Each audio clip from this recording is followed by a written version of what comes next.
അതെ, കണ്ണൂറായിട്ട് കണ്ണൂർ കോക്ടെയിലാക്കുന്നത് കാണിച്ചില്ലേ? മോശമല്ലേ? മോശമാണ്.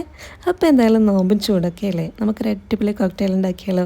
നോമ്പ് മുറിക്കുന്ന സമയത്തേ ഇതൊരു ഗ്ലാസ് അങ്ങോട്ട് കുടിച്ചാലുണ്ടല്ലോ, നമ്മുടെ നോമ്പ് മറ്റു ക്ഷീണവും ദാഹവും വിശപ്പും എല്ലാം അങ്ങോട്ട് പമ്പ കിടക്കും. അപ്പോൾ ഒരു മിക്സി ജാറിലേക്ക് 4 ക്യാരറ്റ് വേവിച്ചതും 1 കപ്പ് നല്ല പഴുത്ത പപ്പായ നല്ല പഴുത്ത തന്നെ എടുക്കാൻ ശ്രദ്ധിക്കണം കേട്ടോ.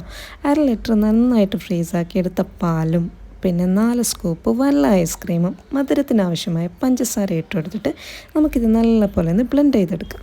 അപ്പോൾ ഇതിവിടെ നന്നായിട്ട് ബ്ലെൻഡ് ചെയ്തെടുത്തിട്ടുണ്ട്. ഇനി ഇതിലേക്ക് നമുക്ക് ഇഷ്ടമുള്ള നട്ട്സും കോൺഫ്ലെക്സും പിന്നെ കുറച്ച് അനാറൊക്കെ ഇട്ടിട്ട് നന്നായിട്ടൊന്ന് മിക്സ് ചെയ്തെടുക്കാം.